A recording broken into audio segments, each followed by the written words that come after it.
All right, we just want to welcome everyone to this. You're not audible. I can't. Can you hear me? Yeah, I can now. We can hear you, sir. Yeah, thank you. Just want to welcome everyone to this webinar on the issue of freedom in South Africa. And we are so privileged to have Dr.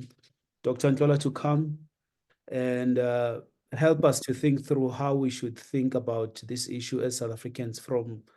He's coming from a personal lived experience, not only as a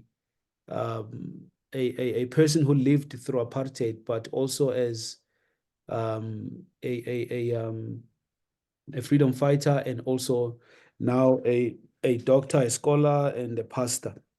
So we are trusting that this will be very fruitful and profitable for everyone. Thank you for your patience.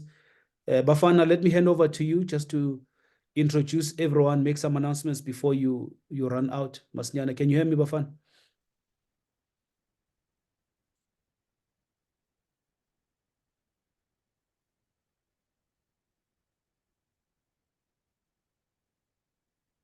Bafana, are you there?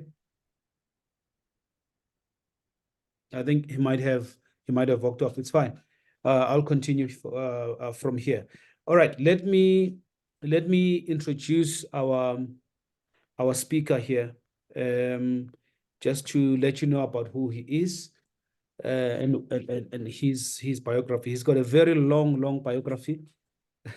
He has done a lot of things. So that's how we like it. We want people that have thought through these topics that can give us some help. So the way that is going to work, he's going to sort of give us a short presentation around the topic, and then we are going to engage with him and just get his heart and get some questions. So please, you're going to have a chance to ask questions later. So let's save that for later and allow him to just speak to us from his heart and what he has written. I'm very much interested in his thesis on Adrian Flock. I've been enjoying reading it, and I'd love to engage him on that as well. But just to introduce him,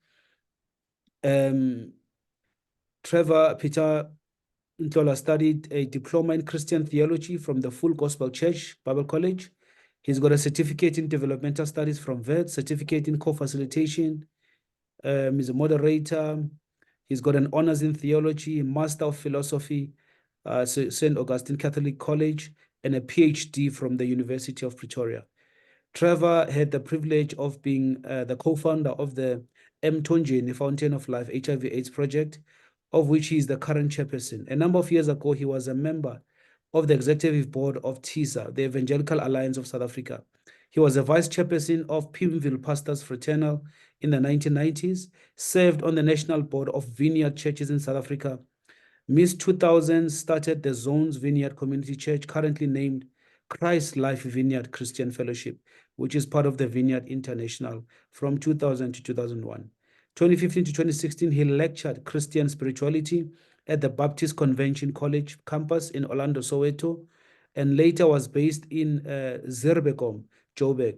For the past few years to 2023, he has been a visiting lecturer at the University of Pretoria Department of Practical Theology. His passion and love for Africa has led him to the pilgrimages to a few African countries such as Kenya, Burundi, Rwanda. His trip to Rwanda was made to study this country's horrific past, the genocide that is an African gaping wound.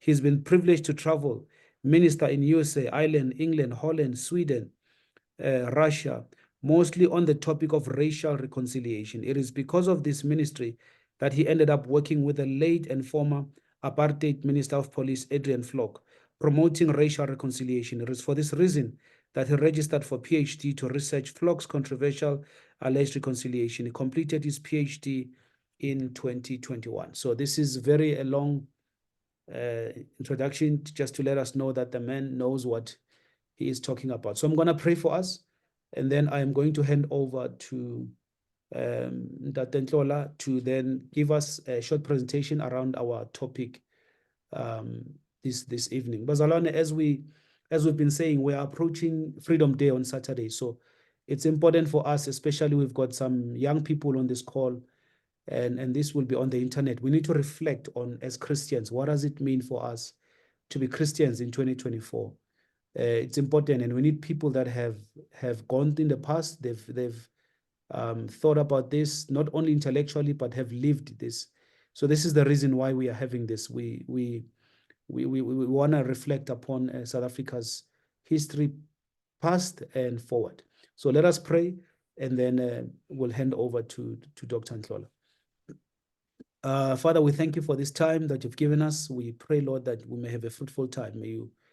May you help us as Christians, Lord, to understand and to reflect upon this time in history as Christians, to think about what it means for us. We want to be faithful Christians in South Africa with its past, with its realities. We want to minister the gospel. So show us even how you've used this man, his story, to be a blessing. May we learn something tonight about you and about our country. In Jesus' name, amen. Amen.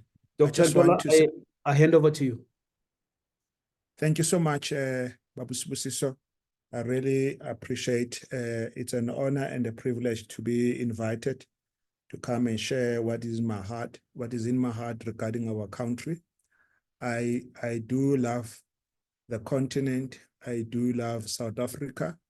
And I just want to mention that it was not out of our choice that we were born in this country or in Africa.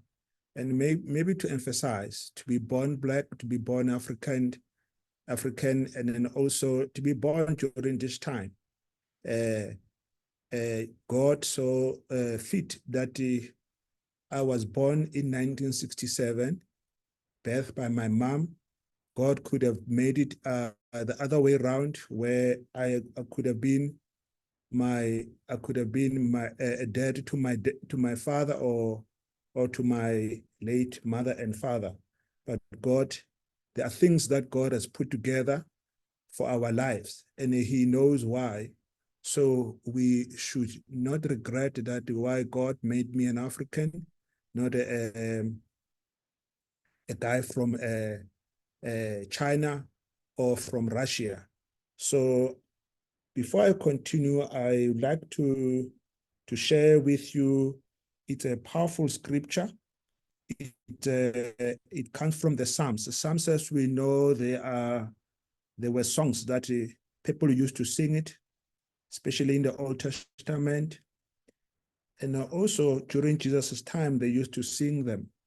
There are Psalms that they call them Psalms of ascent, when they were going to Jerusalem, going up the mountain of Zion, where the temple was, and then they would go and when they were ascending. For example, we know one that says, I was glad when they said, let's go into the house of the Lord. It meant going to the temple.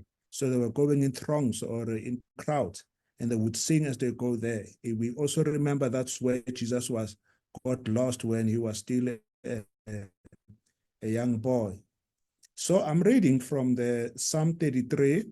I would like to read from verse 8. It says, let everyone in the world, men and women, children, fear the Lord and stand in awe of him.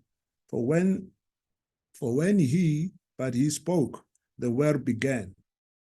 It appeared at his command, and with a breath he can scatter the plans of all nations, whose intentions are the same for every generation. Blessed is the nation whose God is the Lord, whose people he has chosen at his own. The Lord gazes upon mankind from heaven where he lives. He has made their hearts and clothes, watches everything they do. So I'm reading this because it's one of the Psalms that explicitly mentions that blessed is the country whose God is Jehovah. And with other translation, he says, God thwarts or scatter the plans of the nations. And nations plan and they do all what they want to do, but eventually God, to show that he is God, he can bring those plans not to come to fruition. I mean, I'm saying this to preface my talk because I want to share with you what has been obvious. It may not be obvious to many people. Usually we only put God in a context of the, what can I say? Yeah, we don't often see God in politics. We only see God in our own individual context and maybe in our churches. But outside of that, it is hard to talk about God. And we also see God in our own spiritual lives, but we don't see God in a bigger picture. And yet he's a founder of the universe. He created, not necessarily the founder, I should say the creator, because they're not the same. The creator, you do something out of nothing. So God is the one who created all of us. Without wasting time, after having said that, it is important that God has got a first word. God has got the last word. The Bible will call it, I'm the Alpha and Omega. So this morning I was doing my devotions on the book of, what is it called? The book of Acts, where it tells us that there's no favoritism in God. God created all human beings. And that gave me comfort, especially in this context of the genocide that is happening in Palestine, especially in Gaza, against our brothers and sisters, the Palestinians. They too were created in the image of God. So I want to bring it to South Africa, and I don't want to go too far, but I want to start where, like, the ANC when it started. If you remember well, the ANC was started in 1908, and it was called South African National Native Congress before it was named ANC. And in 1912, it was then called the ANC. And it was not a political party in the modern sense, the way we understand parties today. It was a movement. It was a gathering. It was people's convention where people, not only in South Africa, if you remember, it has started, as I said, it started as a South African Native National Congress. It was more about South African.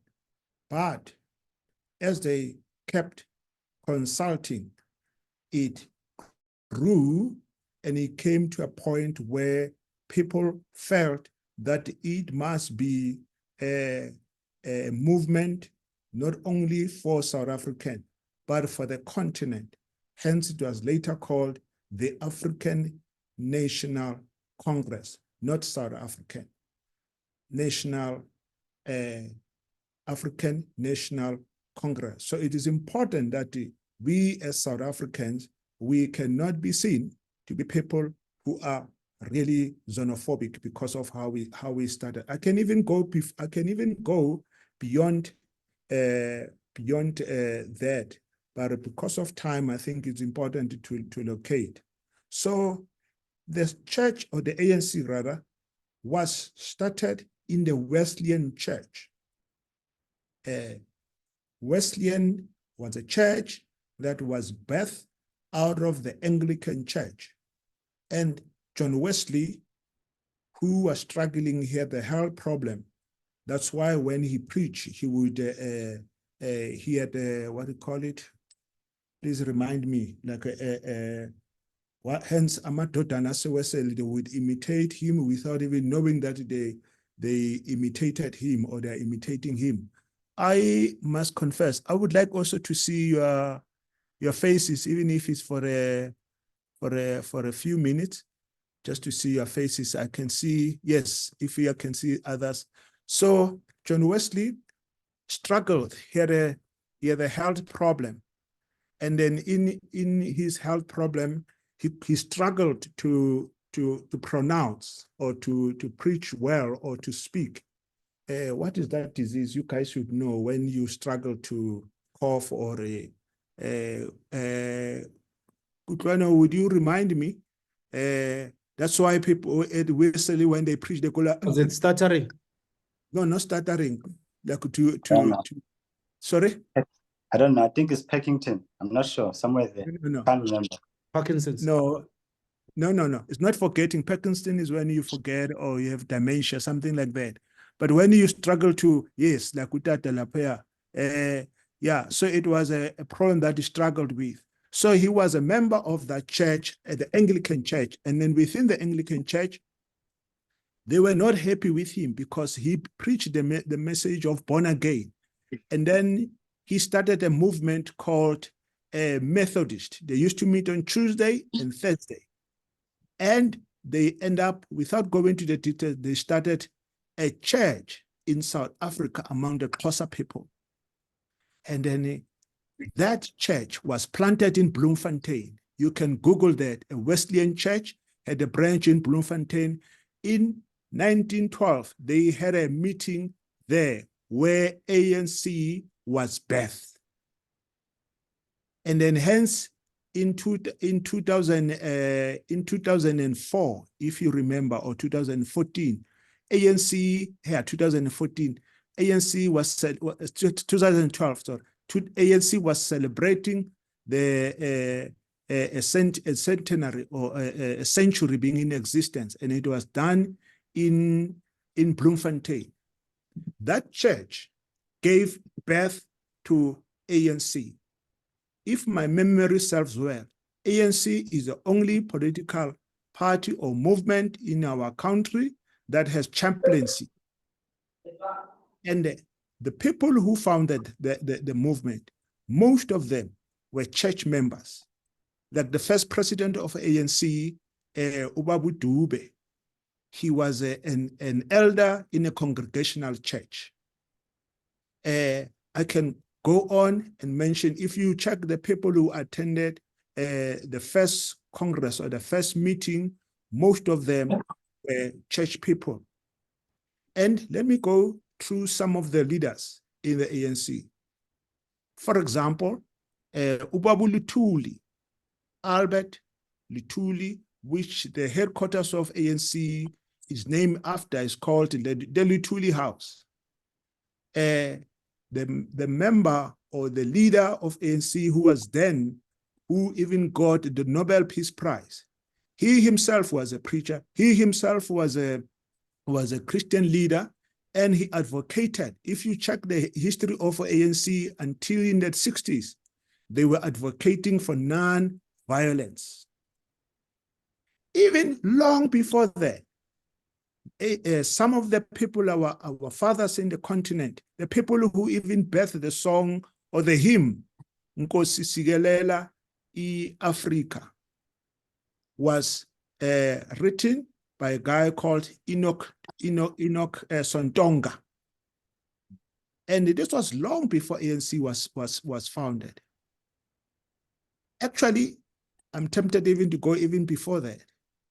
The Fort Hare University, which produced some of the giants, like the Mandelas of this world, who is this? Many people in not only South Africa, even in a country like Robert Mugabe, the late Robert Mugabe, also studied there. It was a university that was founded by the missionaries. Yes, there's a problem with many missionaries, but there are positive things about missionaries. Like, for example, if you go to Durban, there's a place called Colenso. That town is not a city. That town was named after Bishop Colenso, who was from Britain, and he came to South Africa and became a missionary. Him and his daughter, they stood against the treatment of the white people or the Anglicans or the white people, the English, against the Zulu people. They stood against them. And there was a time, if you remember, I don't know, have you heard about the SS Mundi ship that collided during the First World War? And that ship collided and then it sank. And then there were a lot of black people who were in that ship. And they had their chaplain, and who was they were white chaplain, of course, and then there was also a black chaplain. For those who don't know what a chaplain is, I'm sorry.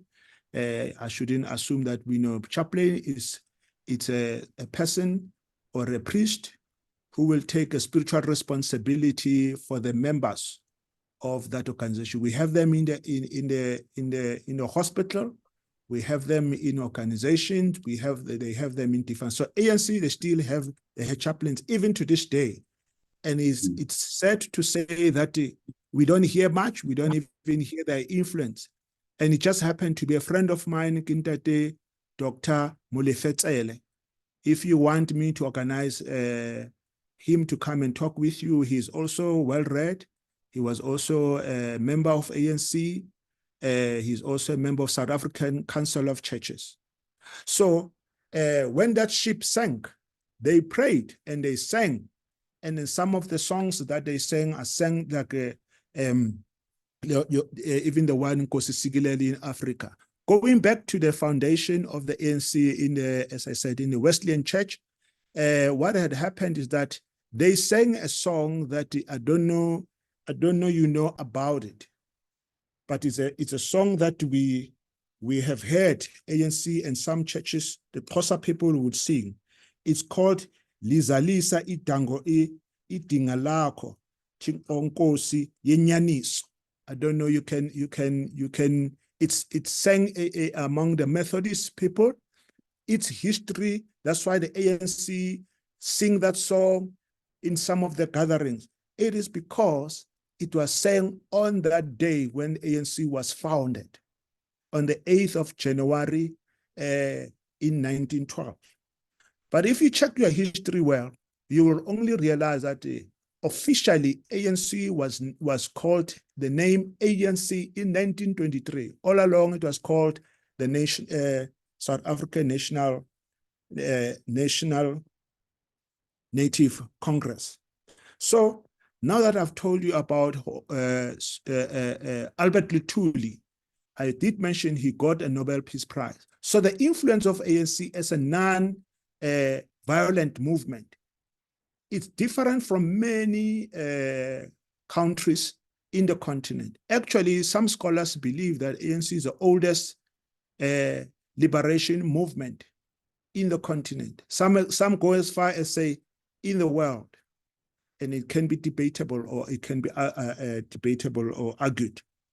But my point here, what you asked me to talk about, was the historicity of God in our country. So I have some of the books that I want to share because I like to read.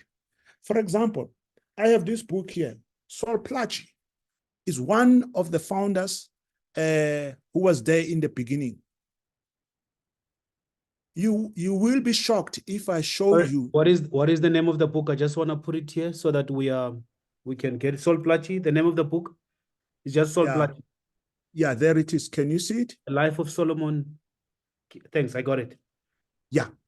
And I want to read a portion here. You know, we live in a secular society where God is pushed into a corner, and then people can't even see God in our history, cannot even see God even currently. We are like the Western world. The Western world is so secularized, it compartmentalize, English, or put life into sections, in sections. So you have your spiritual life in the corner there, and if you have a politics life, you have this and that and that. African mind, like the Hebraic people, like the Jews, especially in the Old Testament, they don't have that kind of a worldview or the way you view life. Life is one. Being here, as I'm sitting here, I'm a man, but also my gender is very political. I can oppress women because of the history of patriarchy in this country. So I'm very political by sitting here. I'm black. My color that is here in my skin is very political, even without my choice. So in the African mindset, or in the African worldview, we don't have a theologically, biologically, Historically, we don't have all those things. They happen it's dynamic. They happen at the same time. So to think in a Western worldview, we automatically think like that when actually it's not. So it is important. African people, for example, if an elderly person, if he fell or she fell, we will know that it's not just accidental. We know that is a symbolic of something supernatural or spiritual. Something is going to happen, whether right or wrong, but it's a superstition that it comes from a spiritual experience where people say, when this happens, you must know that something is going to happen, whether they are right or wrong. So all I'm trying to say, we must refuse as African to think in a Western way, where we put life in demarcations, put life in blocks. It's not like that. I'm saying this to introduce or to preface this book. I'm going to read to you somewhere about Sol Plaatje, and then you will be shocked. Just bear with me. I just want to read a page and I'll keep jumping so that you know. One hot summer evening late in 1890, a horse-drawn wagon carrying 3 people made its way northwards from the mission station at Glenouakaland West. This is in the Northwest. Founded nearly half century before by the Berlin Mission Society. For most of its existence, the mission was not considered a success.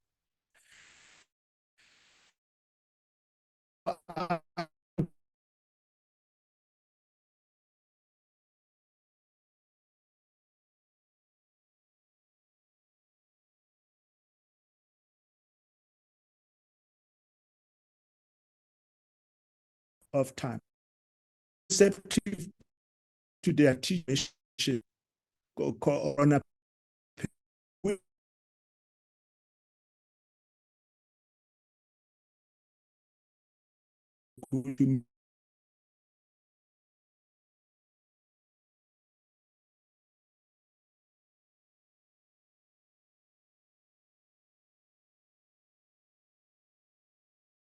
as far is the journey was.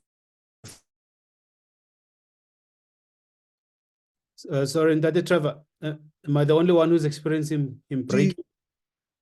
Okay, that's helpful, Kamu. That means I'm not the only one.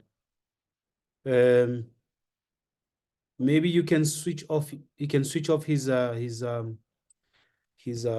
video, yeah, and it's getting really interesting now. Really want to hear what he has to say. I think you got disconnected. Did I get disconnected? Can you hear me? No. I think Mfundisi, who was reading the book for okay. like he got disconnected. I think he's having signal issues. Okay, and he was coming okay until that point. I don't think there's load shedding now, so hopefully. Could Doctor please read the code again? There was a break in transmission. Yeah, thanks, Ntlhola.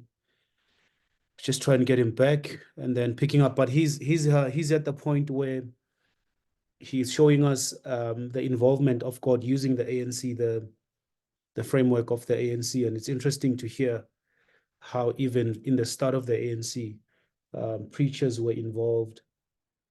Even the songs that were sung were Christian. So he's in that era between 1908 and 1920. Sort of some of the guys that God is used to start. So hopefully when he comes back, we'll try to push it forward to the 50s and get to South Africa in 94. But we'll just try and get him back now.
No.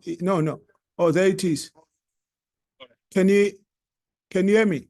Yeah, we can hear you now, sir. You can please. We lost you when you were quoting from Salt Blackie. Please Please pick it up from there. Apologies. Yeah. I don't have to continue with that, but I was trying to say to you, here's one of the founding father of ANC, who his family was a member of a missionary society. And when you read about him, you realize the guy grew up having Christian influence. So you can see how big it is. It's a big volume. So it's very interesting. We can tell you about what God did in Europe, what God did in other places, but we cannot tell you about what God has done here. Another one, it's the founder of ANC, the guy who came with an idea of the ANC. His name is Pixley Kaseme. I had a privilege to meet with the author of this book. Okay, thank you. This guy was the guy who founded ANC. He was named after the missionary who came to South Africa to start the work of God, because the family loved him so much. The Kaseme family, they loved him. They named their child after him. So Pixley was even given a scholarship to go and study in America. And while he was in America, he met with very influential people like Washington Booker, who, if you read, you will hear the influence of Christianity in his life. So when you read about him, you realize how much influence God has done in the life of this guy. I've forgotten to bring a biography of Robert Sobukwe. I don't know you have read it. It's also a big volume. What is the name? I will get it for you in a minute. So you read that and you realize that he was very radical about his journey in the Lord. He even went to a point where he even confronted his own white brothers and sisters in the mission society where he studied. And the other one that I want to you may have heard of a lady called Charlotte Mkeke. Yes, sir. Mkeke. Yes, sir. Yeah. This book here is a book that is it's got the history of the ANC and some of these people, how the whole thing, her history as a leader. She was part of the choir that went to US, and then while she was in US, she became a member, or she studied in the AME church. And when she in AME Wilberforce Institution, AME started the Wilberforce Institution. We have it in one of them. They open a branch in Sebokeng, though it's no longer operating, but it was the AME that influenced Charlotte Mkeke. In fact, she's the first Black African woman in the whole continent to get her degree. And she was amazing, let alone that she was one of the leaders of ANC. She was a committed Christian. And you will be shocked. I want also to tell about Verwoerd. We may not agree with Verwoerd.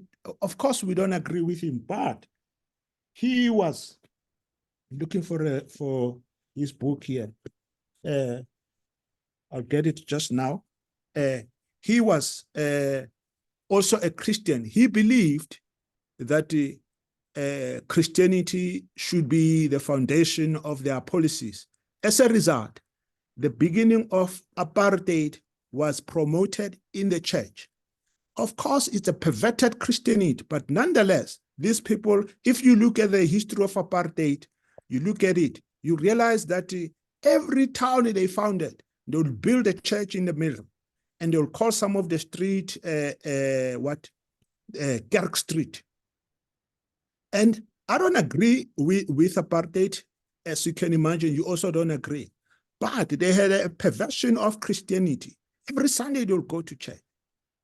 And when you read their history, you'll be shocked the things that God has done through these people in their own way. You look at this is a history that people will not want to read, but it's important when you read history. History is history. You can't change it. It is like that, and especially that is when it was written not by the Afrikaners themselves, by people outside of the country, and you realize that wow, this is what God was doing among the people. And what is very interesting, you can even hear of guys like Bess Nodier.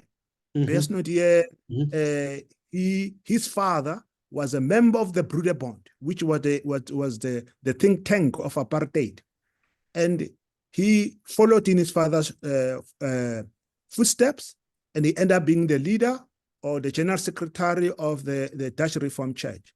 But then he realized he had to work with the black people.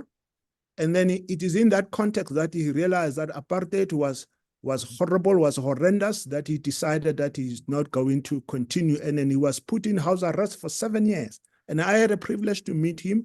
He was a very humble man. We know that eventually he ended up being anti-apartheid. And just to mention, just slightly, and I don't want this to be blown out of proportion, I was expelled at the Bible College during the 80s. And before I was expelled, it's because we fought against apartheid, and our church was a full gospel church based in Soweto.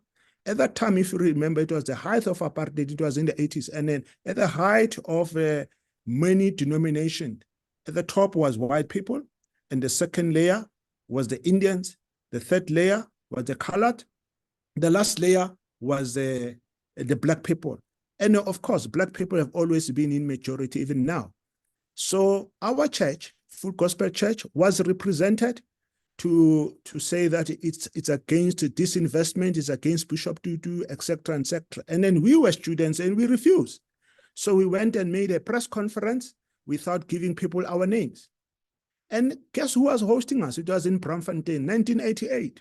I was young. I was 21 years old. I was scared. That's why we didn't want to appear on the cameras to take pictures of us, because we knew that we would be quickly identified. And then we just had a press conference. The person who was hosting that conference for us as young people, it was Bess Nodier.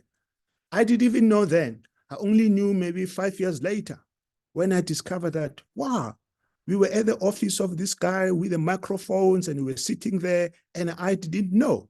So this is an example of the ignorance of us born-again Christians, that we might be meeting with people who are spiritually and politically heavyweights without even being aware, and we can learn from. But because we come from a background of Pentecostal charismatic churches who are over-spiritualized without accepting that, we even pray and say, let your kingdom come here on earth and be done in this earth as is done in heaven. And we forget that it's not so much about us going to heaven, but it's a heaven coming here. But we don't even know the context of what God is doing. So to my shame, I didn't even know that here I am with Ntate Bess Nodier, who is today is an iconic, not only in our among black people, even some Afrikaners, they want to own him now that the apartheid it is over. And I also want to go to tell you about Oliver Tambo. Oliver Tambo was born again in a full gospel church. You will be shocked. Here it is.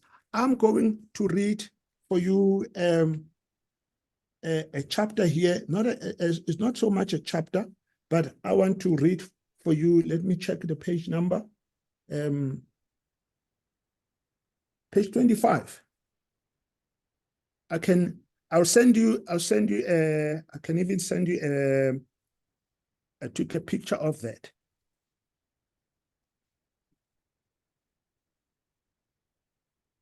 Let me read quickly. Tambo's father was not raised as a Christian, but later in life, he experienced a conversion to the faith through the persuasion of his wives, and he had his dependents baptized. This was Oliver Tambo's father, sorry. Two women who had a most profound Christian influence on Tambo's were Manzala, his mother, and Mantsingase, one of his stepmothers. Both of them, according to his younger sister, Gertrude, were Christian. Manzala and Nongeni, his real sister, established their home as a local headquarters of the Full Gospel Church. Tambo remembered that one bitterly cold winter day, he drove in a car with a friend, a priest visiting East London. Upon arrival, they wanted to drink tea and lit a primer stove to boil water. The stove started blowing smoke, which filled the small room in which they were sitting. This room was apparently used as both kitchen and dining room, so the smoke finding no outlet. Soon they started choking them. Tambo saw that the best option was to brave opening the windows. Finally, the tea was, let me not waste your time. But what I would like you to do is that I'll send you another that I got on the internet about Tambo being a Christian. In fact, I'm going to send it to you now, and I would like you to read for the rest of the yeah, it's okay. Whilst you are maybe sending it, this is very, very interesting. Okay. I want to transition us to your thesis that you wrote on Adrian Flock. I'd love to just get to that. Yeah. How did you how did I meet? How did you what made you be interested in studying him? And if there's any figures besides Oluthuli and all of that are prominent were Christians, you can also briefly mention. Yeah. Thank you. And then please don't be apologetic about moderating and interrupting me. Please, you are the host, and I'm here to serve. So please don't apologize. It can even disrupt my plans. Don't worry, it's not about me, it's about all of us. And then I'm looking forward to engage. I grew up, of course, during apartheid. When I grew up, it was the days when, if you remember, in the 80s, it was the height of apartheid. I was 1984, I became a Christian, a born-again Christian. So I went to stay with my mom. Originally, we were from Soweto, and then I joined my mom to Katlehong. And then if you remember, the story of Katlehong and Thokoza, it was where it was happening. It was where the killing and the burning was happening in Katlehong, and also what's this in the Vaal. So it was mostly in Thokoza and in Katlehong and the Vaal. A little bit of Soweto. This was during the Inkatha and the thing, and then it escalated to in the 90s. So in the 80s, if you remember, there was a famous person. It was not so much Botha, it was Adrian Flock. For those who don't know Flock, if you know the history of Germany, if you know the history of Germany, it was Hitler, but under him there was a guy called Himmler. Himmler was horrible. People were scared of Himmler than Hitler. So Flock was like that. When they mentioned the name Flock, people were scared. It was during the time of people who disappear, solitary confinement. It was where people would disappear. People would lock into cells without even state of emergency. It was also during the time of militarization, where the township were full of soldiers. So this guy was really, really horrible, Flock. So fast forward. Then we heard that now After the Mandelas came out of prison, then now there's a TRC, which also, just to punctuate there, the TRC also is another thing that we should never forget, that it also birthed a lot of things. It cooled the country because people came out spiritually. Something happened in our country where what's the word? The emotions were very high, especially after Chris Hani was killed, and the people were up in arms. Fortunately, we had a president who God had changed him while he was in prison. If you remember, that Mandela went into prison when he was no longer agreeing with the ANC, with their philosophy of non-violence. Ntate Mandela, sorry, and not Lutuli, who's this, Sisulu and others, they decided to start Umkhonto weSizwe. They were youth wing in the So Ntate Mandela went to jail when he was radical than Malema. In fact, it would be wrong to give the label radical to Malema, because when people are radical, according to old-fashioned definition of radicalness, is not just to pull slogan and all that. So here he comes out of prison, Ntate Mandela, and the first thing he goes to Betty Verwoerd, a sign of reconciliation, and he shocked the whole world because they thought he's a terrorist. And I know there is a controversy about the name terrorism, which we'll go to that. I don't believe that Mandela was a terrorist. I don't agree with this definition of terrorism from the right wing. But eventually, when Mandela became a president, now we saw the right wing. There was a black-on-black violence suddenly. And then the minister of police, who was behind this, was flogged. It just happened that I got to know him before I even do my PhD. He told me secrets that I couldn't believe. So at that time when I met him, I was traveling from, I met him at the airport, the George Airport in the Western Cape. It's a small airport. I met him there. I was just coming from a conference of a church conference. So I was standing there with my friends. The next thing I saw this figure, tall guy with other stout Afrikaners guys. There were three of them. He was in the middle. He was tall. So I remember him from the news, from the newspaper, from the media. I've never met him personally, but I've read about him, his conversion, that has become a Christian, and in Ntate Chikane endorsed that he went to union buildings and he washed his feet. He confessed his sins, That is all over the media, is all over the book. Ntate Chikane wrote about it. I happen to know Ntate Chikane, and I also asked him about that. And when I met him, I must tell you, I realized I was still angry. This was about 14 years ago. So when I met him, I pounced on him. I went to him. And one thing about apartheid, it made Black people to be timid of white people. So I realized that I was no longer scared of white people because I didn't care. It's a small airport. I just forgotten where I was, who I was with. And I just pounced on him, walked towards him, and I confronted him. And I said to him, I know you, I know you, I know you. And then he froze for a few seconds.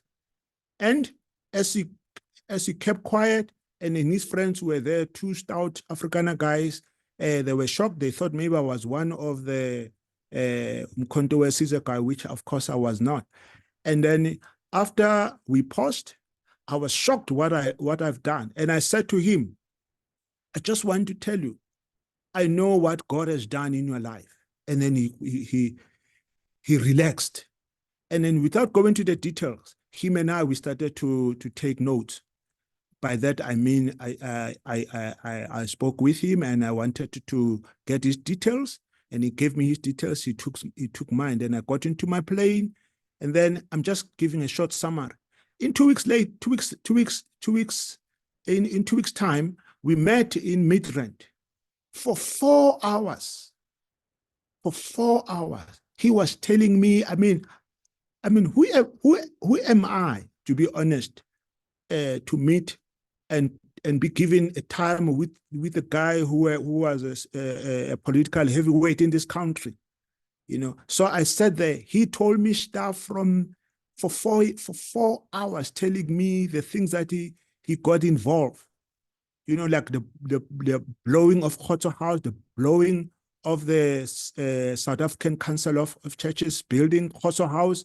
He told me how they did that. He told me like horrible things. And I kept saying, I'm too scared to tell him. He said, no, God has changed my life. And he told me why he went to the TRC. By the way, just to tell you, which is also in my thesis, if you really want to read, if you want to know God's hand in this country, please read the volumes. There are about 6 volumes, 6, if not 7 volumes of the TRC. You can see the hand of God. He is the only one of the highest echelons within ANC and National Party. Why I'm mentioning those two is because they are the ones who gave birth to the TRC. None of the highest echelons within ANC and National Party, none of them went to the amnesty section. All people, companies, churches, organizations, all of them, they went to the TRC and they gave some papers. But not even one single from all these parties went to the amnesty section of TRC, meaning to go and acknowledge that I have done some horrible thing. So the reason I'm saying that with authority is because my PhD was on that. It's a core of this message of my dissertation. So, and the reason why I did that was because I don't know, the TUT Vice Chancellor, Professor Tinyuko Maluleka, who I got to know him when I was studying at the University of Pretoria. My PhD was not on FLOC. My PhD was on something else. And then Tinyuko Maluleka, he's a renowned, respected academic in this country. As a result, he's now the Vice Chancellor of TUT. And I had a privilege to be invited when he was inaugurated. So he said to me, Trevor, you have a privilege of meeting this old man. People are still skeptical about his conversion, but now that the Chicane has said it and other people they seem like to be convinced as they read his stuff on the media. I suggest that you go and do your PhD on him because you have access on him. I don't know anyone who's got an academic brain like you who have an access to FLOC. He's going to get old. At that time, of course, he had retired. He was no longer, he was just an ordinary citizen. Go and do a PhD on him. And I thought I'd already 2 years started my PhD on another topic to go and start all over again. So because it was not going to cost me a lot, I have access to him. I've been to his house. And by that time, when I got to his house, there were Black people who were staying in his house. And a lot of people don't know that. And sometimes when people argue for the sake of arguing, I would be arrogant and say, listen, I want to talk with authority. I've done my research, and it's not just a research for the sake. I've done my dissertation, and it's a PhD on this man. So that's how I got to know FLOC. And I was told that if you're doing research on him by my supervisors, you must be able, Trevor, to read the history of the Afrikaners. That is where I was fascinated with the God's hand among the Afrikaners, like Bersnodier and others. And then I happened to travel around with FLOC. We even went to the University of Free State. We went to Cape Town. And then I can tell you a lot about that. And then one day I'm going to write a book out of my dissertation. But my dissertation, it covers that. You must have read that, as you said. I know you have not finished, but I don't mind for you to share that. So my brother, the core of FLOC's story is like the story of Paul of Tarsus. When he got born again, he had already massacred a lot of Christians. And many Christians, when God changed his life, they couldn't believe that this is a guy who used to kill us, who persecuted the Church of Jesus Christ. Now he's born again. Many of them were afraid. Even Ananias, when God called him and said, You read in Acts chapter 9, when God said, go and talk with Ananias, he said, no, that man has killed da, da, da. And God said, I am telling you, you must go. And then he went. And then since that time, Barnabas took him with his right hand, the right hand of fellowship in Galatians chapter 2. Paul says that Barnabas took me and with his hand and gave me the right of hand of fellowship. And he introduced me to other Christians like Peter and others. And that's when they accepted that I am a fellow Christian. So it is the same with Flock. And many, for example, when I was doing my PhD, I interviewed a lot of people. Tate Chikani, I also interviewed Dalimpofu. Dalimpofu would say, it's also in my PhD, you will see that. Dalimpofu would say, yes, people do change, but not Flock. And I found that very interesting. And probably maybe it's not a Christian, but there are people who are not Christians who would say, yeah, people do change. And because I've worked with Flock, apart from my PhD, because I started that journey with him, I would, for example, for those who want to know what actually was I doing with Flock, what I would do is that I would create a platform, churches would invite me, and then I'll put him, and we sit on the chair, face to face, and with the table, and then maybe there'll be coffee or water or juice or something, and then we start to talk. I would interview him.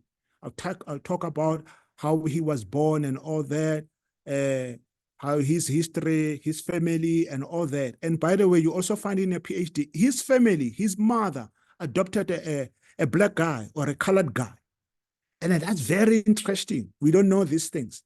And then eventually, we would sit there and talk the story. And then the climax of the discussion would come to a point where I would ask him, how did you become a member, not a member, sorry, how did he become a minister of police? And then this is the core where people decided where people were locked in solitary confinement. That was his era. And then you go into the details. And then the climax, even further from this one, I would say, how did you become a Christian? And he would tell the story because his wife died, he committed suicide, and that experience pushed him to get to know God. And then he became born again. And that's when he realized that he needed to go and confess his sins to Frank Chikani and ask him to wash his feet, and even went to the TRC. So maybe another time, I don't know, we can talk about Flock on his own. Just now, I just wanted to answer your question. No, that's brilliant. But just go quickly, just to finish so that we can interact. Yes. I want to put a context. When ANC was banned, it was in the 60s. The world, internationally, it was a Cold War, if you remember. And by Cold War, I would say the dominating superpowers all over the world were USSR. Today it's called Russia, but at that time, Russia is no longer a superpower. But that time, it was a superpower because it was the biggest conglomerate of countries. It was called United Socialist Sovereign Republic, something like that. It was USSR. So it was many of the countries in the social bloc, in the Eastern Bloc. They were called communist countries. They were the one who were able to fight America, the Western powers. So they controlled the whole world. So there were few countries who had nuclear, who had a nuclear arsenal or weapon. And it was Israel, it was US, probably even the USSR had it, or Russia. And you won't believe, South Africa had a nuclear. It was based in Northwest. Pelindaba, you can even go there. It was there. So no country in the world, especially in the continent, would stand the African, the apartheid government. So ANC was nothing. They would not even, Mandelas were pushed into the ocean in Robben Island. All the ANC militant guys were outside of the country in exile, in Tanzania and other places. So the apartheid government was powerful. You couldn't shake it because it was supported by the Western countries, was supported by America. It was during that time that you realize that there was nothing we can do. Guess what? Guess what happened? 1976 came when there was no longer hope. Young people from obscure places, people didn't know about Soweto. Yes, there were people fighting all over the country. But 1976, first time people know about a place called Soweto. Before that, there was 1960 in Sharpeville, where for the first time people hear about people being killed. And it was 69 people. And it reverberated around the world. But it didn't do a lot of noise. And it did lull down, and I know people, it was not, people didn't hear much about that, except the South African, not South African, sorry, the World Council of Churches. They make a storm about it, which it was good, but it didn't last until 1976, when people didn't expect, like it were accepted that you could not touch the apartheid government because they were supported by apartheid.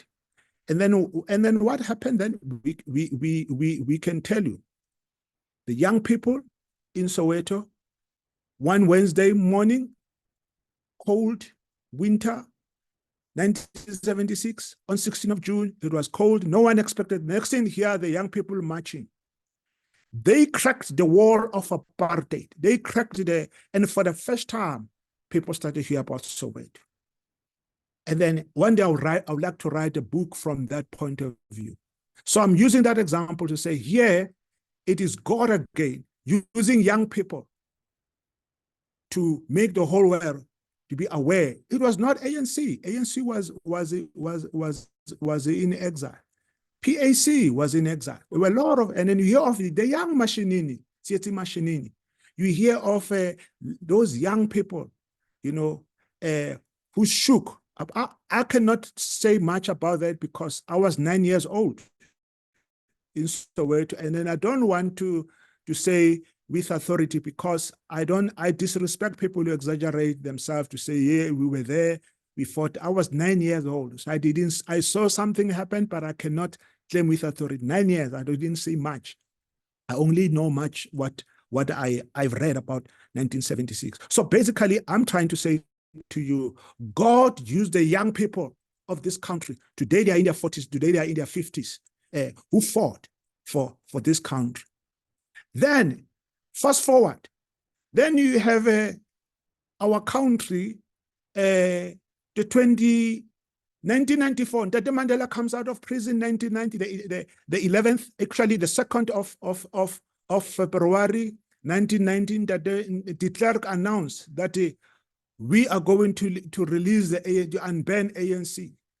And if we have time, I can tell you what Flock told me and what I've read, because it just shook the whole country. Because the reason that I cracked the National Party to make that, it was sanctions, it was disinvestment, like we are doing now with Israel, with this Zionist. And then I would like that that those people, the Palestinians, to be freed. And I want to invite you to this conference. Is coming next month, the 10th, the 11th, the 12th, it will be in Sentin. It's an international conference like it used to happen during apartheid days, which was hosted in London or in America. This one, we were asked by the Palestinian Christian that we must host it in South Africa. I'm going there as part of TISA. As you read earlier, I'm part of the delegation, part of the board. We are going there. It is hosted in Sentin, and is an international conference. It will be on the news. It has never happened before, so it's a big. So I'm asking you, please attend, and then they still need people to attend. So they to go back about what I was trying to say is that in the 90s, the whole world, they started to know, or in the 80s, they started to know about South Africa and disinvestment. Bishop Tutu came to the scene, and then it's just all over the world. And that was church.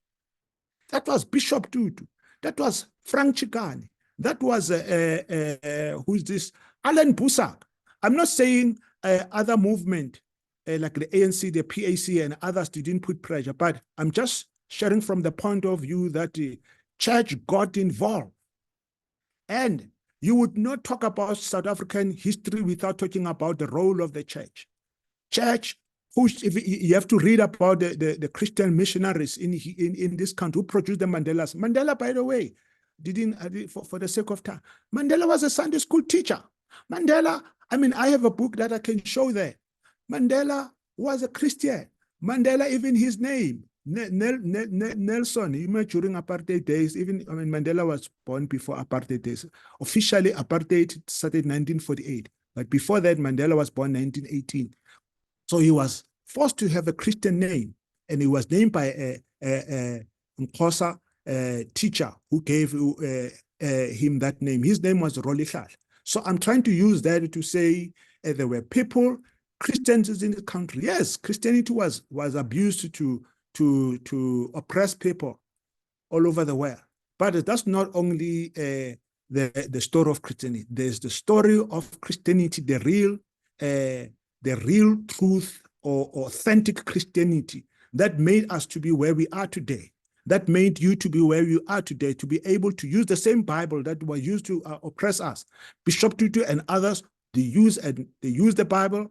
Franchigani and many people use the Bible to fight against apartheid. So all I'm trying to say is that during that time in the 90s, while all that was happening, there were people who stood against apartheid in the platform of the church. So, in conclusion, before you conclude, there's a brilliant story that you told me about Mandela. I remember after your debate, the Israel. I wish you can just recount that story. Remind me. I'm trying to remember. I don't know if it was after Mandela was released in prison or Mandela became president. Something happened sort of like a day before or yes. Yeah. Thank you. I appreciate it. Yeah. And actually, when we were talking about that, guys, if you remember 1994, 27, which is now in the next few days to come. In fact, it's 2 days to go. Our country will be 30 years old in democracy. You know, when women give birth, unfortunately, I'm not a woman, but we know they go through birth pangs. In 1994, in 1993, even you guys in Mamelodi, all the townships, maybe I'm not exaggerating, there was this thing called black on black violence. It was so-called black on black violence, where suddenly we all live together peacefully, and suddenly now we're butchering each other. And then people were going like black on black violence, Zulus and Xhosa, which was rubbish. It was instigated, it was orchestrated, and we were butchering each other from 1990. And we were told it's the Nkata, and then the Zulus, and da-da-da-da-da-da. 1994 came. Before 1994, Chris Hani was killed. And the people felt, let's go and fight. Let's go with these white people, da-da-da-da-da-da. And just to shorten this, the elections were 27 of April 1994. At the same time, Rwanda, the country called Rwanda, they were going through a genocide that had never happened to the history of genocide. There's a history of genocide that you can read about in the modern world. Genocide in Rwanda took 3 months. Genocide all over the world, they take a year or 2 or take 3 months. But in South Africa, we were butchering each other, we as Black people. When I spoke with Flock, he agreed. Even today, you can go into the history, you will find that it was orchestrated. They used to call it the third force. And the South African police, the government, the apartheid, they sponsored that violence to happen.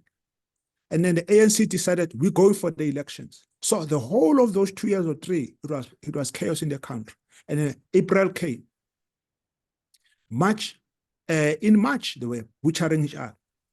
January, we were butchering each other. Christmas, all over. And then April came. Then guess what happened? The The 20th were just killing, 20, 21, 22, the 20, until the 26th. On the 27th, our country, we went for voting. Not even one person was killed. You read some scholars, they tell you that there was a miracle. They called our country a miracle nation because of that. I don't have to go to the details. So you can think about that. A day before the elections, people were butchering each other around the country. And now on the following day, not even one person. Surely you can't say Flock and the guys, because Flock was in charge of the police there. I mean, I'm saying this because he also acknowledged they sponsored Inkatha and they gave them weapons. And suddenly there's nothing. And we just think it's our wisdom or ANC or whoever or the negotiations and all. That was God. And this is also documented in some of the books. So from that time until now, you look at what God has done in our country. People thought we're going to butcher each other. Black people cannot rule themselves. Yes, ANC have messed up big time. And sometimes we feel like they're unforgivable. But at the same time, we need to be honest. There's a lot that ANC has achieved. And we cannot compare ANC with the previous regime apartheid. It will be wrong. And they like to compare themselves and say, hey, we were better this and this and this. All I'm trying to say is that apartheid itself was a 100% or incarnation or embodiment of corruption. So we can't even go there. Yes. So when people want to compare the ANC rule and the apartheid, we say it's a wrong comparison. We expect you to do higher because you are doing but even within corruption, we are able to have a freedom of speech. We are not scared. We can sleep. If people fight, they fight because of their own thing. It has nothing to do with the constitution of our country, because our constitution is one of the second best constitution after Canada. So there are a lot of things, brothers and sisters. Yeah. Yes. Thank you for that. Thank you for that. I just want to involve the audience now. Yes, let's do it. Those who might have questions and comments. I want to transition us to now ANC post 94.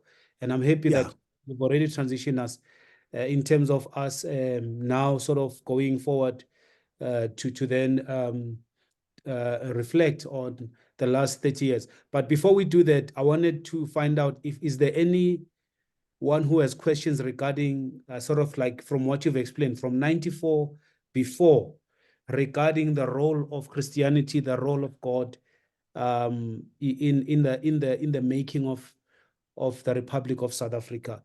Does anyone have a question on that? If you do, you can just raise your hand and then post it. And then I want to transition us to then now and talk about, I'm interested to talk about the issue of the ANC, as you've talked that they started with Christianity, and you've just said now that our constitution is one of the best, but yet our constitution was also one of the first to also allow things that are anti-God. So those are the things that I would like us to reflect. But let me first get some reflections or some questions. Anyone with a question, you can just raise your hand and pose it regarding from 94 pre 94. Anything, clarifying question, historical questions?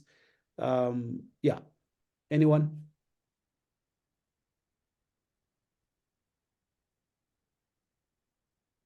All right. I just want to ask about Winnie Mandela or the women then. Are there any prominent figures that might have positively contributed from the Christian faith, particularly in Winnie Mandela? Yeah. That's my wife. That's a great question. Gogo, I'm going to persuade you, Sisi. As Africans, we don't call people in their first names like Uzuma or Banibani. So Gogo Winnie Mandela, she was a member of a Methodist. And if you remember when she died around Easter.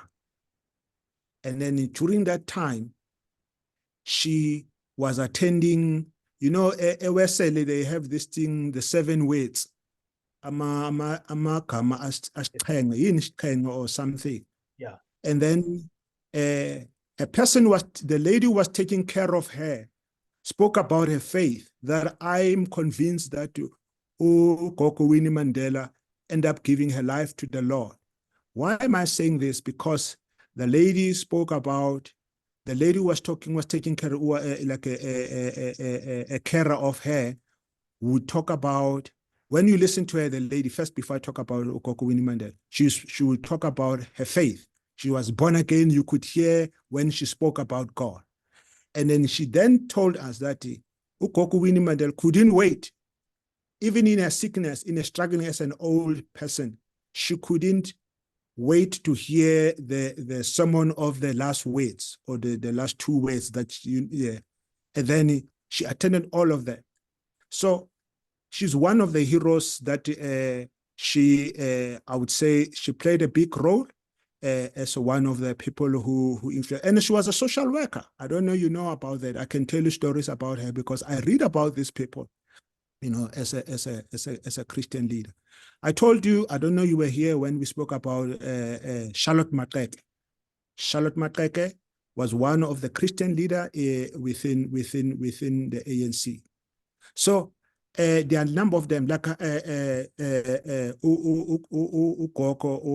Brigalia Bam, who was the general secretary of SACC. So there are a number of people who I mean, if we have time, we can maybe I can come that side with some of my books and then and share with you. Otherwise, if we don't do that, people will just continue with the secular history. Correct. Because yeah. No, that's helpful. Hope I answered you, Sisi. That's helpful, Ntate. Yebo baba, ngiyabonga kakhulu. Yes. Okay. All right. Is there any other questions regarding what he has shared on the history side before we move on to talk about South Africa post-94? I know you have a lot of questions on currently what's happening. Ntlhola, go ahead. Yes. Thank you, Dr. Trevor, for the presentation. Thank you, Bafana and Spoo, for organizing. I wasn't quick enough to type the question, but I wanted to just get Dr. Trevor's comments on, would he say that even though South Africa benefited a lot from Christianity in terms of the liberation movement, but what would he say on the role of Christianity in building and architecturing apartheid, particularly Rolia and Gekkerk? So I'm curious particularly on what was the theological premise that was used, or that, you know, sometimes as when you think as a Christian, you think when people are considering perpetrating injustice, something in their Christian convictions will prevent them. But in the case of the Gekkerk and the political leaders in the National Party, it didn't, like, nothing inhibited them to say, no, we can't do this biblically. So I wanted just to, because there's that tension of the liberation movement is founded in a church. A lot of the leaders are ministers. But Ngapa, when you look at the Gekkerk and the role they played, how does he make sense of that tension? Yeah. Brilliant. Yeah. Should I go ahead? Yes, please. Yeah. You know, I wouldn't want us even to talk about the Gekkerk. I think it's obvious. Apartheid started in Bloemfontein in a church there, and then it was there's a book that I have. It's called Apartheid Theology, and it traces the history of how they started this apartheid. So for me, it's a fact. We don't even have to waste time. It was a heresy. It was more than heresy. It was a a conscious decision where you pervert the scripture or you circumvent the scripture and use it to oppress people. For me, I'm sort of was indeed bound that people who don't like you would end up doing theology for that. So for me, it's like it was bound to happen. What makes me mad is these born-again churches, the black born-again churches. During the 80s and the 90s, and then I don't mind, I can even mention the names. My church that I was part of, the Full Gospel Church, the AFM, many of charismatic churches that look like the American churches, they never stood up against apartheid. Only few. Ndate Chikane from the AFM, he was ostracized, was even expelled from the church. So I'm using that as an example to say, Dutch Reformed Church, I don't even want to go there because they are the architect of apartheid. And I don't want to even waste because it's documented. They expelled one of theirs, Beas Nadia, who later changed. So for me, the issue, the beef with me is Abazalwana, who talk too much about the scripture and then always look at Dutch Reform and then say they are West. I'm not trying to say you are doing that, but I'm just saying, number Abazalwan, we never played our role. Even now, we look for only things that are bad in the current government, which there are many of them. But if we tell the truth, ANC has played much bigger role than some of our churches. And I'm proud of that because I'm from the Full Gospel Church. Though I'm no longer, I was expelled and I left the church at that time. So I agree with you, Baba Guti. It's a shame and embarrassment that even the church. By the way, when we talk about the church, we must also see us as part of the Dutch Reformed Church, because we are Christians. They are our brothers. They are we can't disown them because of apartheid. We must be able to say we as Christians, we contributed in this country by bringing apartheid. Right. Though you personally did not, I did not, but we as Christians, we did that. At the same time, we must celebrate that we as Christians, we also gave birth to ANC, which today is embarrassed. And then we had people like Bishop Tutu. Let me pick it up from the ANC discussion. So now we have these great roots that of people and great giants that started the ANC. Yes. Preachers, like you've mentioned them. Now post 94 comes and some of the architects of our new constitution, which is our president and others, come up with this great constitution. Well, so-called great. So my question is, what happened to the ANC that even in the construction of the constitution, it ended up being so anti-God in so many of their stands? I'm looking at the Christian values in terms of the Christian reflected in our constitution. It seems like they became sort of way to the left. So I'm asking what happened that those guys, that history was not reflected in our constitution post 94. Yeah, I think for me, if I have to answer that, it's simple. I read when I started, I read for you that verse from Psalms. And then it says, blessed is the country whose God is Jehovah. Yes. Yeah. And our country, if you look at South Africa during apartheid, okay, let's not even talk about now.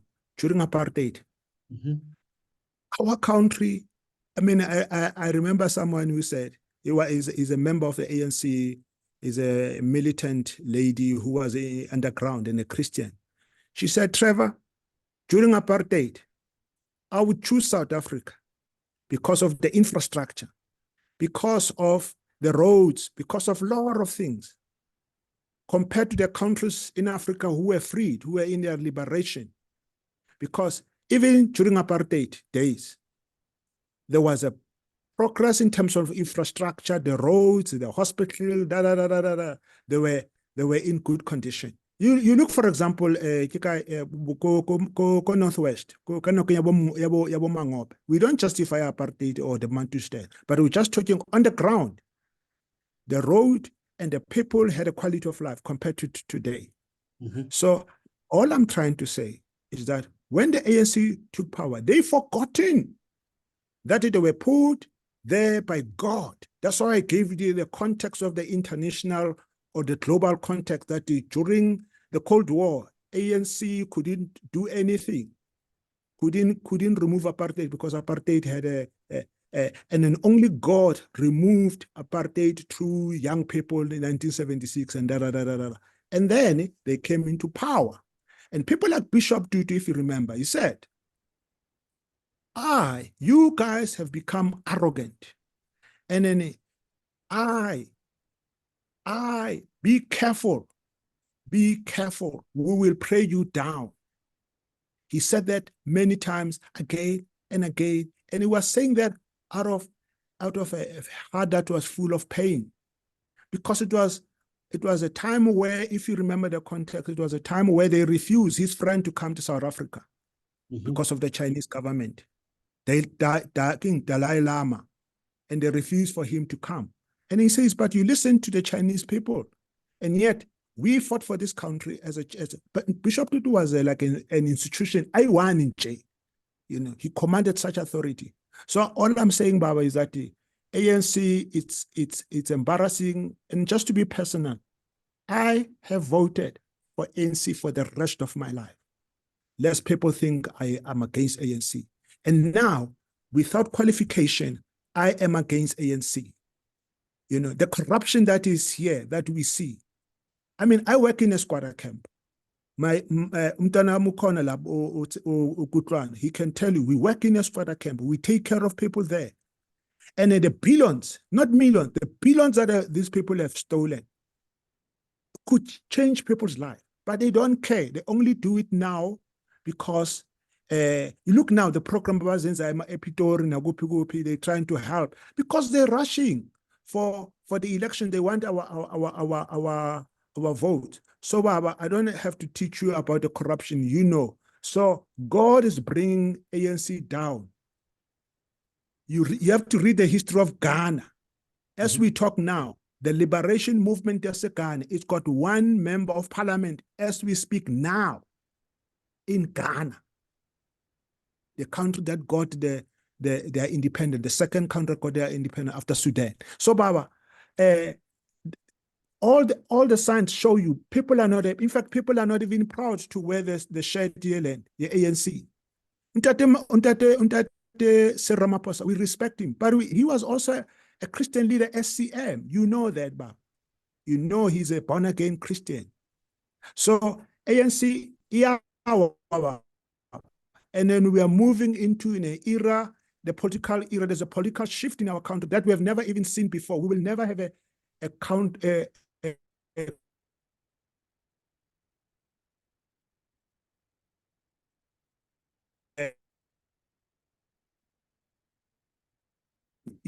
party that it will nation government at work with a coalition government. So Iyawa Baba is coming to an end.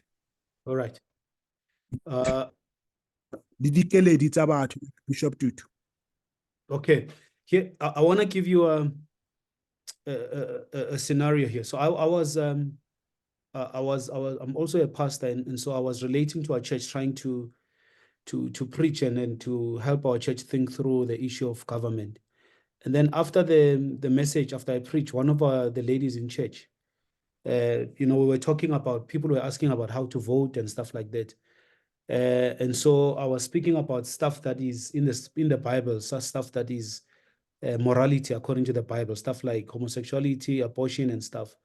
And one of our people sort of stood up and said, Mina, this is the job that I have, like Lokshini. I'm the person who stands up to show people that they shouldn't go to the backyard abortion clinics. They must go to the right abortion clinics. And so what does the Bible have to say? What do I have to think about that when it regards? So my question to you is, as South Africans, how should we think about this whole issue of morality in South Africa versus our constitution? Because our constitution is legal. It allows certain it's very liberal. Yeah. that the Bible is against. And then when you hear American politics, they seem to make a big deal out of issues like abortion, issues like homosexuality, issues like gender, which to be honest here, we are worried about bread and butter issues. So now, how do we connect this thing of a liberal constitution that allows things that are against the Bible? How should and thinking about voting for such parties, I don't know if you've given thought to that. I hear you. Wow. Number one, first of all, Sure. I am repugnant, or I am I revolt. There's a word that I like to use. When you eat something and then it irritates you, it makes you sick. There's a word for that. What's that word? Like you eat something and then it patagab, then but you are to that thing. You are sorry? Allergic. Allergic. Yes, allergic. Thank you. I'm allergic to American Christianity. Christianity doesn't come from the West. Christianity, we got Christianity in this continent before the Americans. Why I'm saying that? Our Christianity as Africans, let alone South Africa, we're always looking to the West. The Americans, they make an issue about abortion. We also think yes, abortion is wrong, but there are times when abortion, it must be justified, especially when the mother's health is in danger. And that's where we say, because it's a mother, she's still needed by the what's this? By her family, by community and so forth. So when the fetus or is not as an abortive stage, scholars would say then it's okay to commit abortion because it's a threat to her life. But generally, abortion, we must do away with it. We cannot, and we know why the ANC pushed that thing, because they wanted to be liberal. But we need also to agree that many of us, born-again Christians, were not there when ANC needed us. So it's only now we are criticizing them because we buy the kind of Christianity from America that is about capital punishment. That it's like they saying we are against abortion, but let the children grow up, and when they are 50 and 60, we can kill them. Like in America, they have capital punishment. So there's no correspondence in the American Christianity. They say no abortion, but they agree that you must kill people, and who happen to be black. These are Christians, Republicans. So I'm trying to say about issues of morality. They are very important, but we cannot, as Christians, run to morality when our spirituality as Christians or our discipleship is not rooted in Christ. The reason Can you say that again? we are like, please say sorry? that again. Please say that again. Yeah, I'm saying morality, it's a fruit. You don't engineer a fruit. Fruit comes automatically because of the roots that are in a good ground, that have been manured and all that, and the tree will. So the Christianity of this continent, of this country, is not reliable. The reality of the African continent is that there are coups here, there's a killing, there's a rape, there's genocide, there's a corruption and all that. And yet it's the most continent in the whole world that's got a lot of Christians than any other place. And that should question us. Why we have so many Christians and yet at the same time, look at South Africa. More than 80% of our people, you just look on Sunday, you will see a lot of people going to church. And on Monday during the week, morals are not there. It just shows that our spirituality is superficial, if there's a spirituality. So for me, the big thing is our Christian discipleship, that only few of us, we steal, and Jesus told us that you shouldn't love money. We go to a church where money is promoted, And you just realize that our spirituality, it's so low, you know. So, my brother, that is another topic. Many of our Christians are not discipled. They just go to church and then they expect God to bless them because they're looking at America, the American church, the Black American church. I mean, it's fine for them, but we cannot take that kind of Christianity and then import it to South Africa, import it to the continent when our issues are different. Thank you, sir. You know, we have the issue of poverty here. We had an issue, a lot of we have issues of geographical apartheid. The Black are still trapped in the squatter camps. So we need a kind of our own theology here. We don't need that type of Christianity. That's why I'm saying it makes me mad when we always look up to America, to a Black American. I don't hate them, but I'm just saying we are matured enough that we can bring theologies and spirituality that is relevant to our context, to our situation. Thank you, Sorry sir. about that. No. Yeah. Thank you. That was helpful. Ntlhola, go ahead.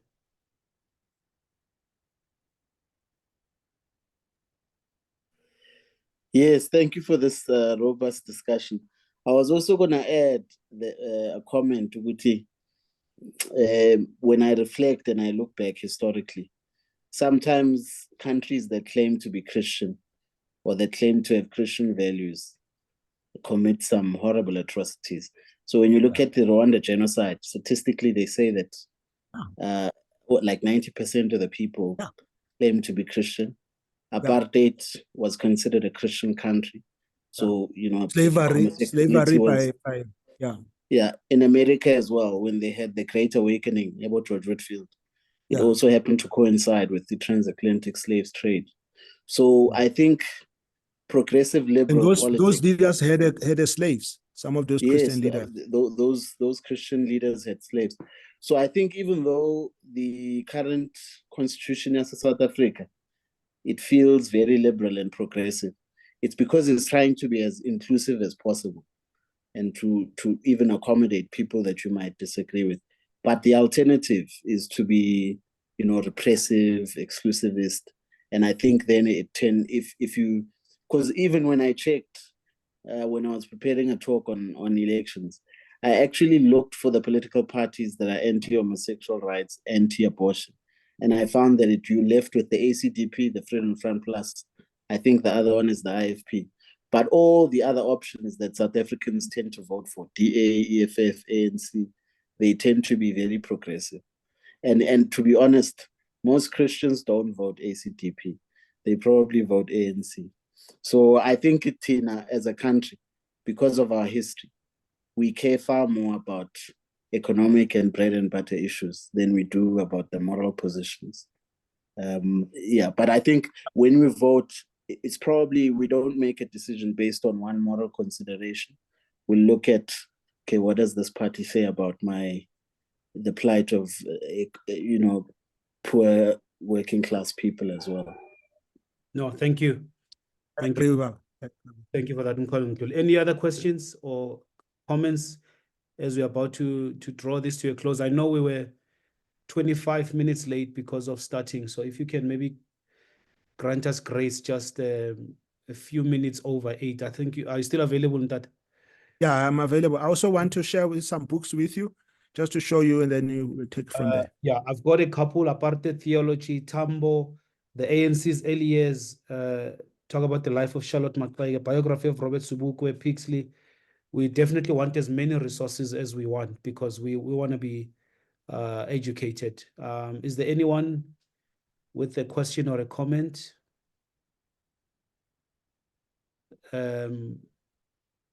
Yes, good one. So because of let me say I'm young and I'm still learning, so I'm more confused on the issues of corruption and a healthy environment in our country. It be gender identity, like you mentioned, homosexuality. So with that regard, I would like to know, as a Christian, as a young Christian, how do you vote and who do you vote for, especially when you're living in this current era? which is post-apartheid. Yeah. Sure. Brilliant question. Yeah. Kutlana happened to be my son. So grounded, he shouldn't have asked the question. He's also studying theology in Cape. Nice. Yeah. So Kutlana, I would say to you, I'm ashamed that as Christians we make a big deal about voting. Because you know prayer is more powerful than voting. You don't have to wait for 5 years to go and change. Prayer, you are talking to God. Voting is horizontally applied. I voted. I believe in voting. I have a problem when we Christians. There's a verse that we always abuse. Say, if my people who are called by my name, you know that verse, eh? Yes. Yes. 2 Chronicles. Yes. Yeah. Every Christian loves that verse. But that verse says, if my people who are called by my name humble themselves, seek my face, pray. You know, there are about 5 verbs there. 5 verbs. But we read it like this: if my people are called by my names, pray and pray and pray and pray and pray. We reduce that verse into praying. And it's not only about praying. Pray, I think, is number last in that list. It says, if we will humble ourselves, if we seek his face, if we stop our sins or whatever. Change from our wicked ways and pray. So if we change our wicked ways and humble ourselves and seek God's face, you know what? We don't have to wait for the next 5 years to change the corrupt. I'm telling you, as long as we don't have too much God in this country, but we have too much votes, and I'm not bashing on votes, we shouldn't be shocked. You know, democracy was birthed in Greece, and the Greece people, some years, they aborted it, said they don't want it. I think they brought it later. All I'm trying to say is that go and vote, Kutlano, and then take your conscience with you, but don't make a big deal about it. The verse that I read here was that, blessed is the country whose God is Jehovah. So you and I, like Paul advised the young Timothy, he said to Timothy, we must pray for those in authority. You know, in this case, it would say the presidents and so that there will be peace, so that there will be prosperity. Once there is peace, when there is prosperity, when people, they can eat and drink and all that, then God will bless our country. There are countries now who don't have democracy, who don't vote, and yet they are peaceful. They are going through a lot. And then for somehow, the quality of life is much better than countries that are going to democracy. So I don't believe that we must be held hostage by this new thing called democracy that we are crazy about and make a big deal about it. I'm talking as a Christian leader now. I'm not talking as a South African. I'm just saying, as a Christian leader, we need to place democracy where it belongs. We shouldn't worship this God, this idol called democracy. And then it disappoints us, and then we become shocked. The people that we voted, that we put in power, they are the ones who abuse us. And we can't blame them, because we are the ones who put them there. So I'm just saying, as Christians, we need to investigate, as Christian, born again, intellectual theologians, and interrogate this thing that's called democracy, that you almost put it higher than God itself. And then Paul says, well, any ideologies, any thoughts that put itself above God, we must bring it down to the subjection of Christ. Thank you. So So I'm not sure whether I sounded like I'm preaching, but I'm just No, being brutally honest you've with you. answered that. You've answered that. Yeah.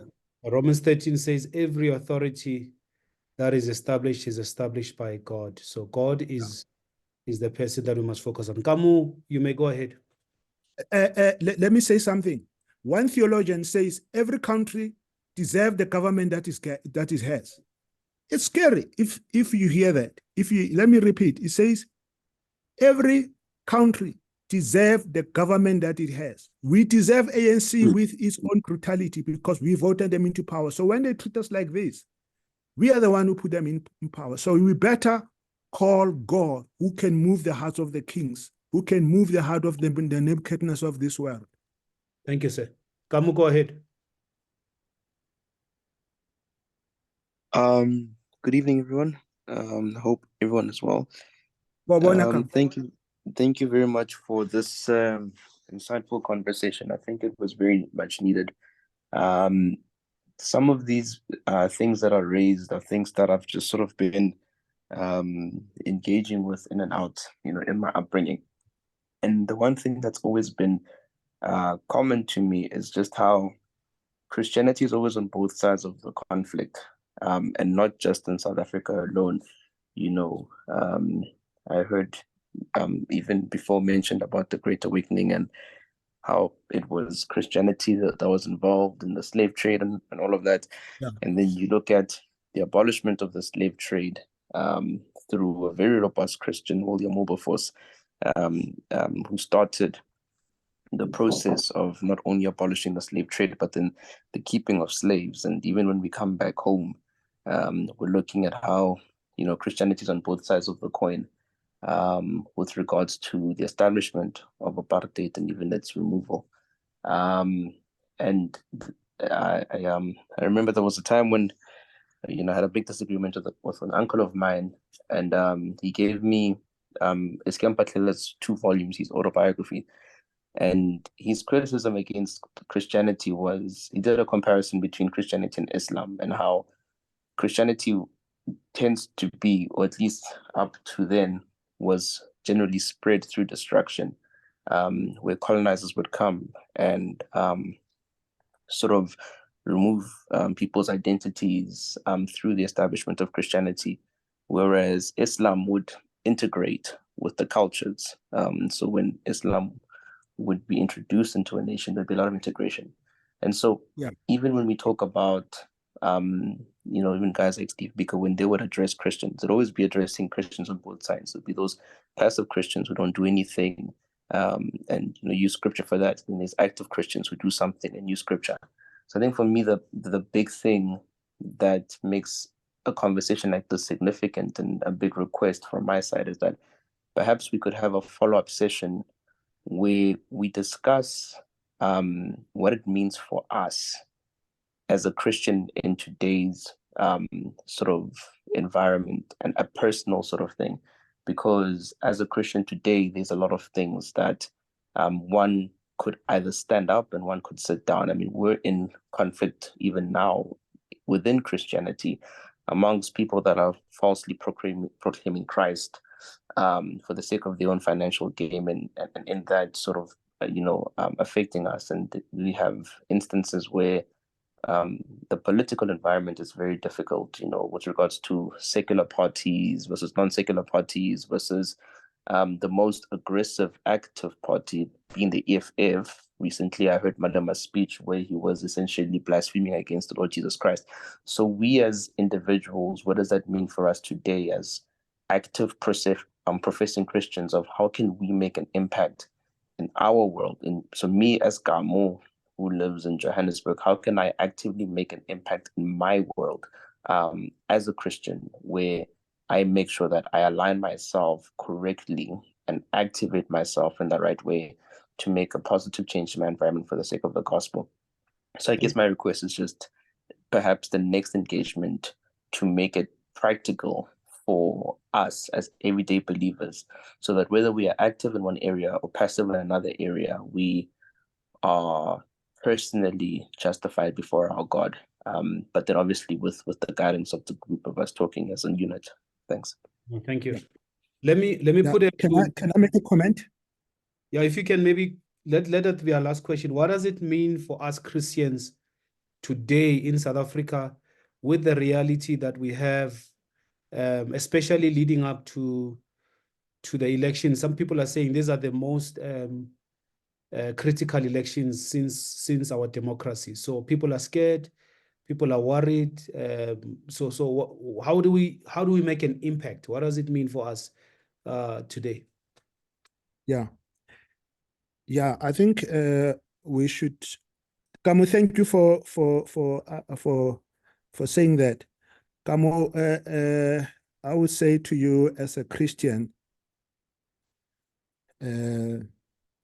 love Jesus Christ with your passion. See the way, have a, you know the way, I'm Orlando Pirates, but I'm not a fanatic.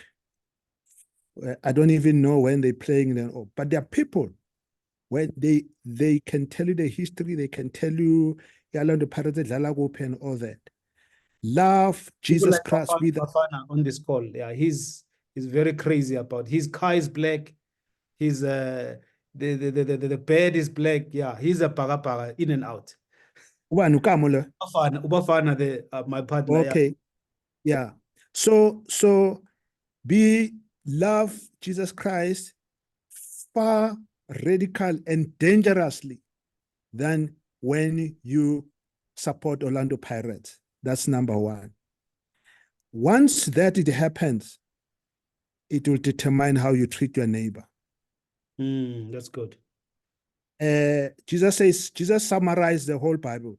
He just says, love your neighbor, love God with all your heart, and then with your soul. And you think it's done. With your heart, with your mind, with your body, with your strength. And then he says, then love your neighbor. Because if you love God with all those things, go to school. Kutlwano, he doesn't stay with me. I told him, if you want to serve God, take your heart, take your brain, go to school. Get a fundament, get your PhD. PhD is not, it doesn't.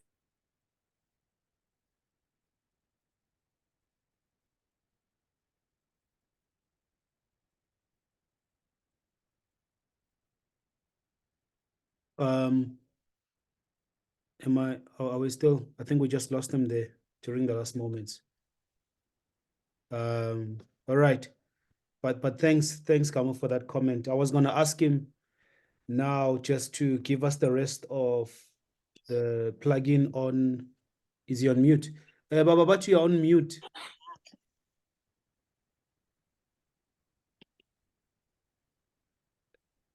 Ndate Trev. I think something is happening with the network.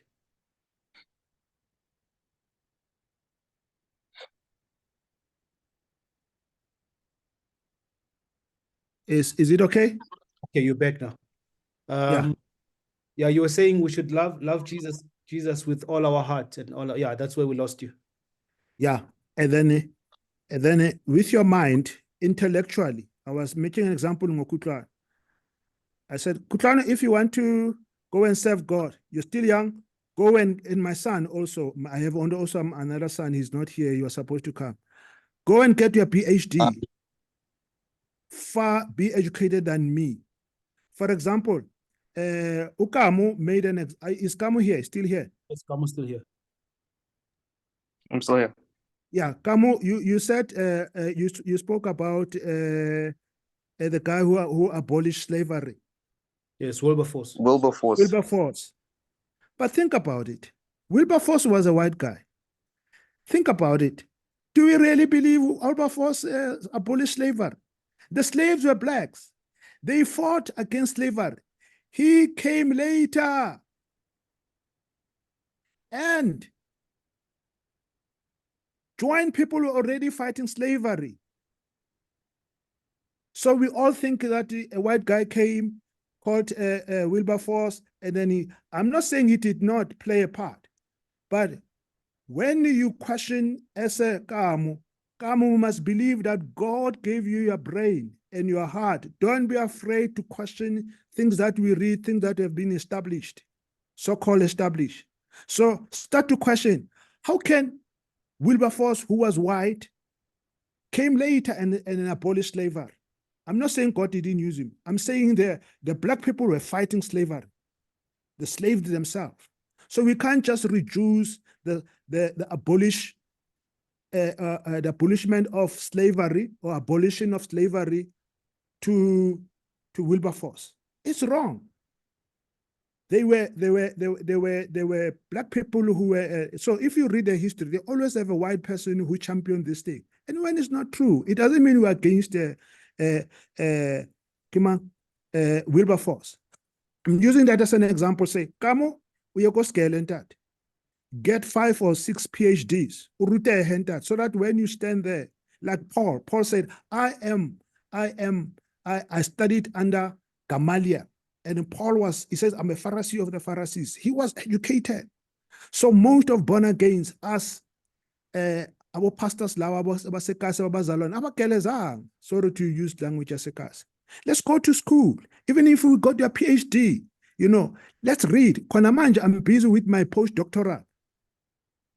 Because I'm 56. I was supposed to get it when in my 30s, but I was robbed by apartheid. But I can't cry apartheid. Life continues.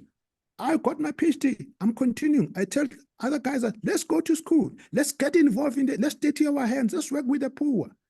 Let's love God. When you stand in front of people, there must be fire of God in our bellies. So that you sing a bit trying, just sing about my facts and knowledge doesn't change people. It's God who change people. Abantu bayazi corruption is wrong. So to take people to say, hey, we must educate our people. People are educated, they are still corrupt. They are still killing their wives and all that. Do they not have education? People who are corrupt in education. So all I'm trying to say, we need God. God is the one, Jesus Christ, through his gospel, he's the one who transforms people. And if we put ourselves at the feet of Jesus Christ and be humble, we will go far. Thank you, sir. So I'm sorry now, sounded like preaching, but I'm done. I'm just making that example. I can go back to the books here. I love that, Ntate. I love that, Ntate. Just before you tell us the rest of the books, one thing I love about such men such as yourself, and this is why here at the Academy, we love putting men such as yourself. You guys are PhD people, but you still live Kokasi. Guys like you, want that them zoned in that you are PhD guys, but you are still doing the work on the ground. Maybe just quickly say the work that you are doing. You just mentioned it in passing. What is some of the work that you're doing? I think you're in the south of Joburg. Just talk about I'm in the south of Joburg. Yeah, I no longer live in Soweto. I left Soweto many years ago, but okay. I'm still involved. No longer in Soweto, in another squatter camp. In fact, Kutlwano is here or is gone. I think he's still here. He might answer that question of what do we do. Though he's now in Cape Town, he left early this year. And my son just joined now, and then he left. I don't know. So, Kutlwano, just briefly to tell them what we do. Okay. So what we normally do is, it's an organization, it's an NGO. I think it was started in the early 2000s and kept on going, and more likely we're helping people living with HIV and AIDS and kids coming from a vulnerable background, I think, and also doing church at the same time, discipling them. And yeah, I think okay. that's what I can say. Yeah, thank you, Kutlwano. So basically, I came with a model when I was young of an NGO and a church, and separated them legally. And in terms of it's got its own board, and the church is independent, but we operate in the same. We have a huge piece of land. Is in this when you go to Orange Farm. So before you reach Orange Farm, there's a huge place. It used to be a squatter camp, and those people there, the government during that Zuma era built them RDP. And in the last 5 years, a new squatter camp emerged. So we have a history with that RDP area or people and the new squatter camp. As I'm talking to you, the new squatter camp is right at the edge of our doorstep. You literally walk for less than a minute. Minute is too much. Less than 20 seconds, you are in a squatter camp.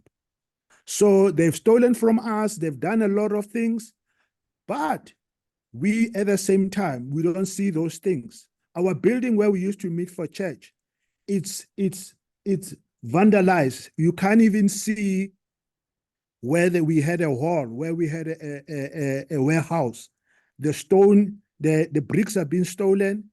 The irons that were there were cut, and we went to the police. They didn't help us. So it's a long story. So that's where we work. So we have an NGO. We have 10 houses. Fortunately, we protected them where we take care of the offense. And we also have a church. So when you come during the day, you will not even differentiate. You won't be able to see the children who are at Mtonjeni, which is the name of a organization, and the Vineyard Church. And we did that deliberately. We use an NGO as a vehicle to access funding, to raise funds, and da. But the church also as an independent, but they work hand in glove. They overlap. And we did that deliberately. We thought that through. So now the squatter camp is right at our edge. We have they get water from us. They do a lot of things. We know that they still do all of these things, but we know at the same time that God called us for such people like this. And I believe that the churches in this country, they need to go to those places that are needed. So squatter camp, RDP areas, than to be in these posh places. I'm not saying it's wrong to go to the posh places, but the black middle class of this country, even their preaching and their sermon is geared. It's what's the weight? I'm losing weight, but it's geared towards the middle class, like the Sentin and all of this. And yet, majority of our people, let alone South Africa, in the continent, they're trapped in poverty-stricken areas. So, so we work in that place. Yes, sir. It would be nice if you guys can come and visit us. I would love that. Oh man, that's brilliant. That's brilliant. Whilst you're Hello? getting ready, I just want to make sure we get it. Hello? Can you hear me? I can't hear you. You can't hear me. Yeah, I can hear you now. Can Sorry. you hear me now? Brilliant. I was saying, whilst you're getting those books Yeah. ready, I just want to make sure we get the titles and the names so that it's online, so that we educate ourselves. Whilst you're getting that ready, Kamu, I'll ask you, I'll allow you to have the last comment, and then we'll close.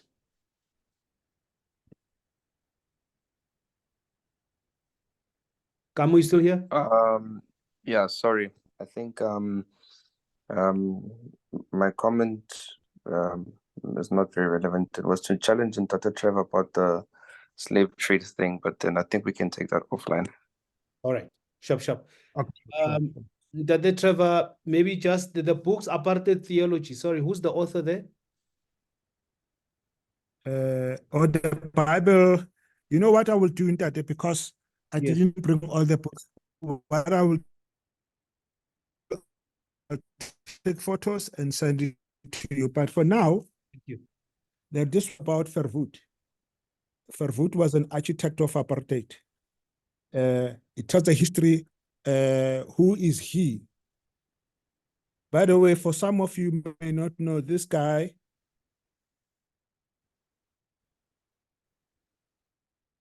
Ooh, I don't think was not in South Africa.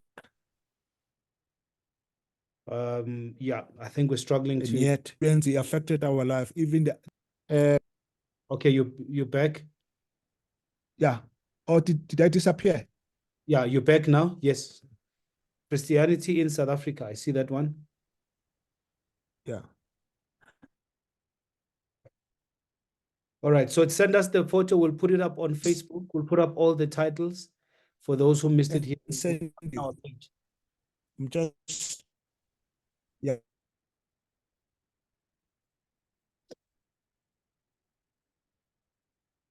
All right. I think we're losing him there.